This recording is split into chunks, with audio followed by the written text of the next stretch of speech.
Allez, pour la troisième, c'est parti avec le bon départ du 2 à Les en Rose, de la salle à corde Esprit de Haie. Ensuite, le 6 en d'or se rapproche, c'est Flupkepan devant le 7 Forza Moko qui prend son siège. Le rentrant de l'épreuve qui anime cette épreuve, c'est Alzan Rose, accompagné par Flupkepan qui est parti très vite. Forza Moko qui vient en troisième position, mais qui se trompe quelque peu, mais qui est vigilant, et Calazot qui est remis. Esprit de Haie qui vient en quatrième position. On va très vite dans ce premier virage. On retrouve Eternel Désé qui est très bien parti du deuxième rang, accompagné par Fanjo de Carmel notamment. Ouais, ça va très vite avec Flupkepan qui a décidé de prendre la course à sa mesure, comme il sait si bien le faire devant Les en Rose. Ensuite, Esprit de Haie et Forza Moko qui a failli se tromper encore une fois. Il est quatrième et précède encore Eternel des Haies, le 10.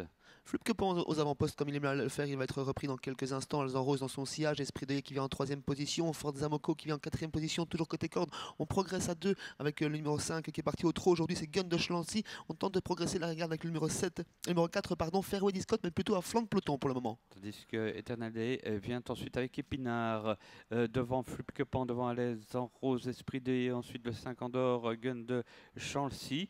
Le 10 le suit d'ailleurs, il s'agit d'Eternal Day. Et puis on a dans la corde Forza Moko le numéro 7, mais ça va très vite. Hein. Oui, ça va vite sous l'impulsion de Flupkepan qui semble tirer quelque peu en tête de course, toujours suivi par Alzan Rose. On se rapproche toujours très bien avec le numéro 5, Gun de Schlansley. Troisième rang côté corde, Esprit de Haie. On progresse bien dans le sillage du wagon numéro 5 avec le numéro 10, Eternel Désé. Et on tente quelque chose avec Herbie Brun en troisième épaisseur. Ouais, c'est pas facile, mais il se rapproche quand même, ce numéro 13. Le 6 en tête dernier tour devant le 5, Gun de Chancy. Ensuite, dans la corde, il y a Les en Rose qui est troisième, le numéro 2. Quatrième position pour eh bien, le 10, c'est Eternel des Haies.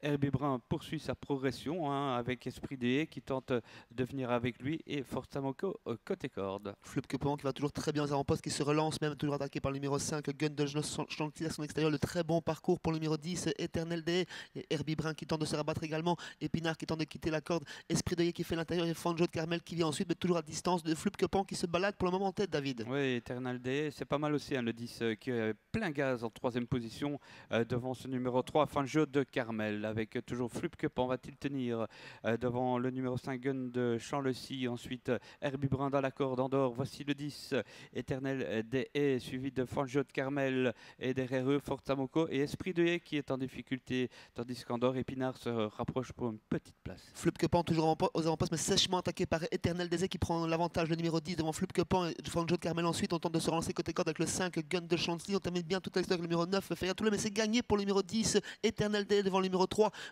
Fanjo de Carmel. Flupkepan ensuite, le 5, 4e et 5e place pour le numéro 13, Herbie Brun.